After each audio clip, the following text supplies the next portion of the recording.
Kayo po ba mga bossing ko ay isa sa mga nag-iisip kung ano kaya mga magandang manegosyo na ako ay dito yayaman?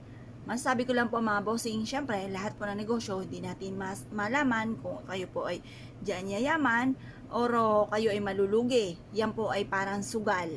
Ngayon po mga bossing, pero once na meron ka mga ganitong mga pamamaraan, masigit ka na makaka-attract ng swerte.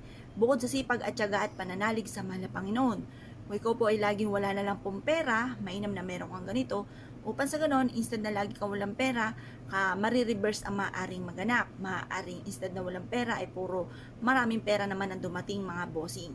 Proven po ito na napakaswerte basta't may 100% kang sa paniniwala ng mga gatong mga pamamaraan. Ngayon pa mga bossing, kung halimbawa naman parang napakailap na swerte, ang tagal-tagal mo na nag-apply ng trabaho pero hanggang ngayon hindi ka pa rin matanggap.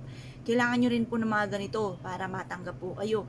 Or kung naman ang mga pagsubok yung pinagdadaanan ay mainam na magawa nyo po ito upang sa ganon yan po ay magbabay ka na sa mga pagsubok. Basta mga bossing ko, i-release nyo lagi kung ano yung nagpapabigat ng inyong kalooban. Kasi ako po mga bossing, pinagdaanan ko po yan. Ako po dati-dati mga bossing ko ay kinikimkim ko ang mga sama ng loob, mga problema. Hanggang sa, pero kinikimkim ko siya, pero pag ako ay nagalit, matinding magalit, yung ba talagang humawi ka dahil aawayin kita, humawi ka sa aking dadaanan at talagang hindi ko palalampasin, mga ganun mga bossing. Ngayon pa mga bossing, binago ko ang mga ganong sitwasyon. At tapos, gumawa ako ng ganitong mga pamamaraan at lagi kong sinasabi, binubukas ko sa aking bibig na magiging matagumpay ako at hindi laging ganito ang takbo na aking pamumuhay. Ngayon pa mga bossing, ay di ang dami mga pagsubok na pinagdaanan ko sa pamamagitan ng ganito mga bossing at pagiging positibo, yung nasa isipan ko magiging okay ang lahat. Naging okay naman po ang lahat mga bossing. Ngayon po mga bossing, binago ko yung aking mga pananaw, yung aking mga iniisip mga bossing. At ito naman ay isa sa mga subok na napakaswerte mga bossing ko na ang laki talaga ng pinagbago. Ngayon pa mga bossing, gawin nyo po ito kahit anong araw na gusto nyo. Pero sa umaga nyo lang ito gagawin ang ating mga pampaswerte. Pwera na lamang kapag po full moon or usapin ng ibang buwan or ibang mga usapin na may kaugnayan sa swerte. Ngayon pa mga bossing, mainam po na gawin nyo ito ng 6:30 or kaya po alas 7. Matatapos ang ating mga pampaswerte hanggang alas 8 lamang po ng umaga. At pagkatapos ito mga bossing, mag-wish ka na mula sa inyong puso, makakamtan po natin ang lahat ng ating mga kahilingan. Basta positive lamang.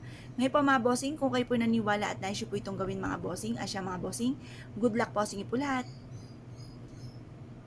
Ngayon po mga bossing, bago ko po makalimutan, mas mainam po mga bossing ko, kapag ginawa nyo po ito, ayan, pininish na po natin kaagad mga bossing. Mas mainam po na ilagay po natin ito sa ating pong pitaka.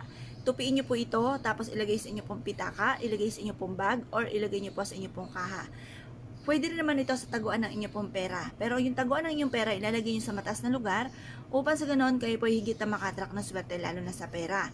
Pwede rin naman po mga bossing ko na ilagay nyo ito sa mga wishes na garapon kung meron kayong ganoon para mas mabilis nyo makamtan ang mga pangarap. Ngayon pa mga bossing, kung kayo po naniniwala at na-issue po itong gawin, subukan nyo na po ito. Kapag natunaw yung asin, itapon nyo na pati yung oregano. Pero kung hindi naman natunaw ang asin, buo-buo pa po siya. Okay po yan, huwag nyo na itapon, huwag nyo muna pakilamanan. Ito po ay makakatulong upang sa ganon, mas higit kayo maka-attract ng swerte. Kaya kung kayo po gagawa ng ganito mga pamamaraan, good luck po sa inyo po lahat.